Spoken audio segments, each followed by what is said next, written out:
ये कहानी एक ऐसे शेफ की है जो किसी भयानक हादसे की वजह से पास्ट में टाइम ट्रेवल कर जाता है। सिर्फ इतना ही नहीं, वहाँ पहुंचकर इसकी सेक्स भी बदल जाती है।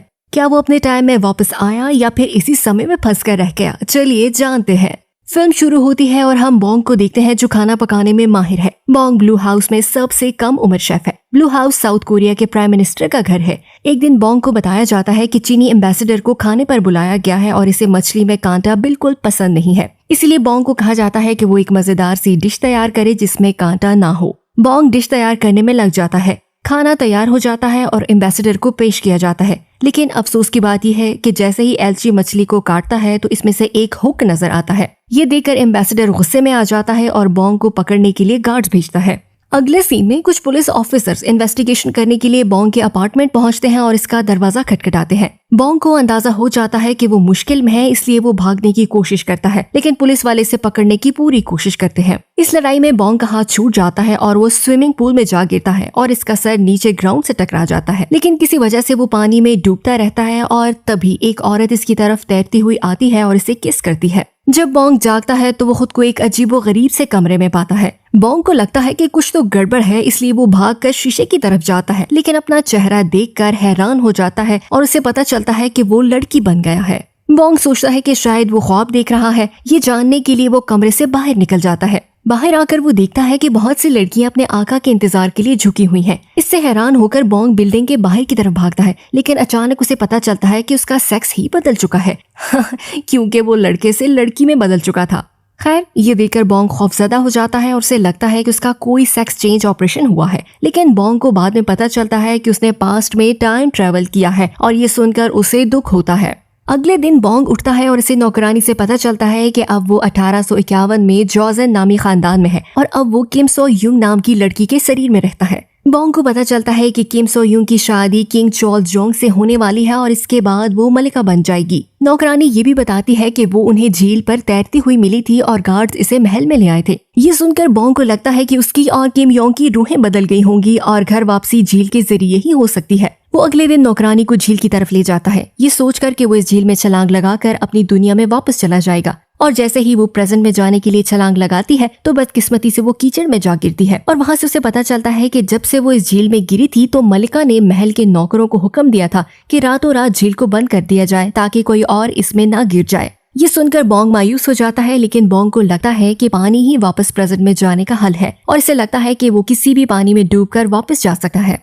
और तो और वो पानी के बर्तन में भी अपना सर डालता है जो फर्श साफ करने के लिए रखा हुआ था, लेकिन इसकी तमाम कोशिशें नाकाम साबित होती हैं। कुछ दिनों बाद शादी का दिन आ जाता है और बॉन्ग इस खानदान के रस्मों रिवाज से नावाकिफ था, लेकिन अपनी नौकरानियों की मदद से शादी की रसूमात को पूरा करता है। रात होती है और योंग को बादशाह अपने साथ सोने के लिए बुलाता है। योंग बहुत घबरा जाती है और बादशाह को शराब पेश करती है ताकि वो इसे पीकर बेहोश हो जाए। खुशकिस्मती से जैसा उसने चाहा वैसी ही हुआ। बादशाह सो जाता है और योंग सुकून की सांस लेती है। अगले दिन योंग उठता है और उसे खाना दिया जाता है जो इसे बिल्कुल भी पसंद नहीं आता, इसलिए वो शेफ को अपनी पसंद का खाना बनाने को कहता है। शेफ उलझन में पड़ जाता है, लेकिन फिर भी वो योंग की बनाई हुई डिश तैयार करने की कोशिश करता है। योंग को इसकी बनाई हुई डिश पसंद नहीं आती।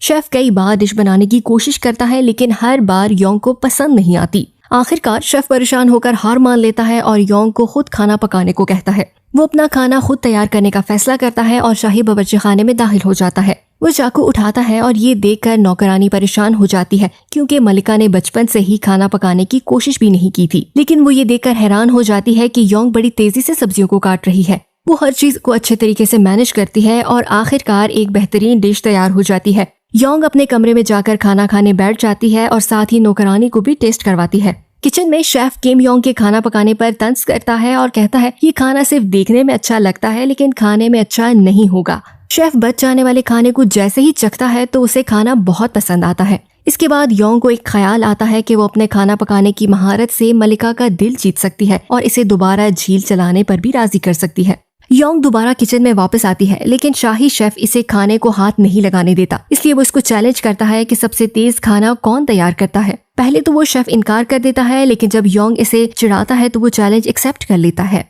एक सर्वेंट बेल बजाता है और मुकाबला शुरू हो जाता है। शेफ चाकू लेता है और गाजरों का एक गुच्छा काट लेता है, मगर मलिका तेजी से कुछ खीरे काट लेती है। कुछ देर तक खाना पकाने के बाद योंग की डिश तैयार हो जाती है और वो सबसे पहले घंटी बजाती है और इस तरह मुकाबला भी जीत लेती है। जिस पर शेफ कहता है कि रफ्तार अहम नहीं बल्कि खाने में जायका भी होना चाहिए।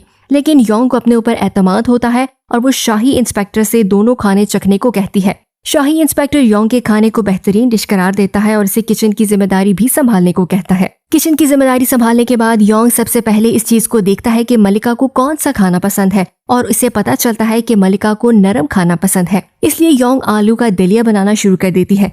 वो इसमें कुछ दूध डालती है और इसमें और भी बहुत सारी चीजें डालने के बाद जब खाना तैयार हो जाता है तो वो कुछ फूल लगाकर डिश फाइनल करती है और फिर ये खाना खुद मलिका को जाकर पेश करती है। मलिका खाने से बहुत लुत्फानंदोज होती है, लेकिन वो ये भी कहती है कि ये ठंडा हो गया है क्योंकि खाना बहुत दूर से लाया गया था और कुछ खाना प्लेट से बाहर भी गिरा था, जिससे प्रेजेंटेशन मुतासिर हुई। योंग ये सुनकर परेशान हो जाती है और अफसोस के साथ अपने महल वापस जाने का सफर शुरू कर देती है। अपनी गाड़ी में बैठते ही उसे एक आइडिया आता है। थोड़ी देर के बाद वो एक कपड़ा सिलाई करती है और शाही इंजीनियर को बुलाकर उन्हें कुछ हिदायत देती है। इसके कहने पर इंजीनियर फौरन डिलीवरी की एक गाड़ी बनाते हैं जो चारों तरफ कपड़े से ढकी होती है। इसके बाद योंग बहुत सारे लजीज खाने तैयार करती है और नई बनाई गई फूड डिलीवरी की गाड़ी में खाना रखकर ले जाने लगती है। मलिका को गर्मा गर्म खाना मिलता है और इस खाने को वो बहुत मजे से खाती है। थोड़ी देर बाद इंजीनियर वापस आते हैं और योंग को खुशखबरी सुनाते हैं कि हमारी इजाद कामयाब साबित हुई है। दोस्तों, हमारे चैनल को सब्सक्राइब करने के लिए आप लोगों का दिल से शुक्रिया।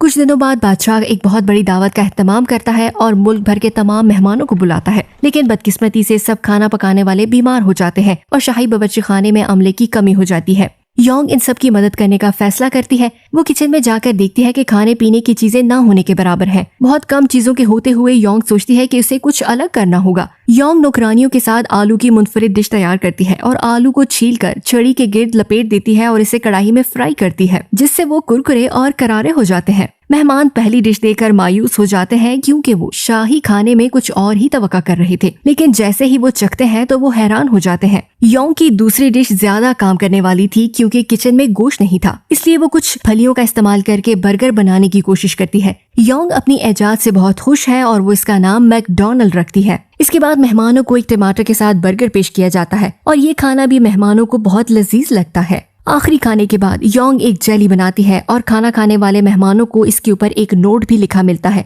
जो था कि मीठा खाने के बाद आप अपनी किस्मत पढ़ सकते हैं। मेहमान जेली से लुत्फानंदोज होते हैं और अपनी अपनी किस्मत पढ़कर खुश होते हैं। मलिका भी इस दावत से खुश होती है और वो योंग की महारत देखकर बहुत मुतासिर होती है। आखिरकार वो योंग से कहती है कि कुछ भी मांगना चाहो तो मांग सकती हो और योंग झील को दोबारा भरने का कहता है। मलिका इसकी बात मान लेती है और नौकरों को झील भरने का हुक्म देती है, लेकिन अफसोस की बात ये कि 19वीं सदी है और इस काम में मदद के लिए कोई जदीद मशीनरी मौजूद नहीं है, इसलिए नौकर लकड़ियों की बाल्टियों में पानी भरकर झील में डालते हैं। ये अमल बहुत ही सुस्त है और नौकर शहर के कुएं से झील तक तवील सफर तय कर रहे हैं, जिससे बहुत ज्यादा टाइम लग रहा था। योंग ये देखकर बहुत ज्यादा परेशान हो जाती है, लेकिन तभी उसके जहन में एक आइडिया आता है। वो हर नौकर से कहती है कि वो अपनी जगह पर ठहरे और बाल्टी एक शख्स से दूसरे शख्स तक पहुंचाए। लोग इससे खुश होते हैं क्योंकि ये काम उनके लिए आसान लगता है और इससे काम भी बहुत तेज हो रहा था। वो सब अपना काम जारी रखे हैं और योंग उन सब की निगरानी करती है। बहुत सारे दिन गुजर जाते हैं लेकिन झील अभी तक नहीं भरी और योंग इंतजार कर कर के आखिर थक जाती है। लेकिन एक दिन खुशकिस्मती से बहुत ज्यादा बारिश होती है, जिससे आहिस्ता आहिस्ता झील में पानी भरने लगता है। योंग मौसम की ये तब्दीली देखकर बहुत खुश होती है और बारिश में नाचने लगता है। चंद घंटों बाद झील भर जाती है और योंग झील के किनारे पर जाता है और पत्थर पर अपना नाम लिखता है, जिसके बाद वो झील में छलांग लगा देता है और पानी के अंदर डूबने लगता है, बिल्कुल उसी तरह जैसे इस फिल्म के आगाज में हुआ था। लेकिन इसी वक्त वो खुद को अस्पताल में पाता है और ये सब देखकर वो हैरान रह जाता है। तभी वो देखता है कि एक अफसर उसके सामने सोया हुआ है। बोंग चुपके से इसका फोन चुराने की कोशिश करता है, लेकिन वो अफसर जाग जाता है। बोंग वहाँ से भागने की कोशिश करता है, लेकिन तभी 2 पुलिस वाले उसके सामने आ जाते हैं, इसीलिए वो बिल्डिंग से छलांग लगाकर नीचे कूद जाता है। वो उन लोगों से बचता हुआ एक लाइब्रेरी में पहुंच जाता है और वहाँ एक हिस्ट्री की बुक उठाकर पढ़ता है। वो खुद को किताब में पाकर हंसने लगता है क्योंकि वो भी अब हिस्ट्री का हिस्सा था। तभी वो ऑफिसर्स उसका पीछा करते हुए लाइब्रेरी तक पहुंच जाते हैं। वो वहाँ से भागने की कोशिश करता है, लेकिन पुलिस वाले बताते हैं कि हम उसे पकड़ने नहीं आए। यहाँ हमें पता चलता है कि टाइम ट्रेवल की वजह से प्रेजेंट अब चेंज हो चुका है। अब वो पुलिस वाले इसे पकड़ने नहीं बल्कि इसकी हिफाजत के लिए आए हैं, क्योंकि बोंग ने एक ऑफिसर को करप्शन के केस में एक्सपोज किया है। बोंग कंप्यूटर में अपने बारे में सर्च करता है और ये देखकर हैरान हो जाता है कि वो ऑफिसर सच बोल रहे हैं।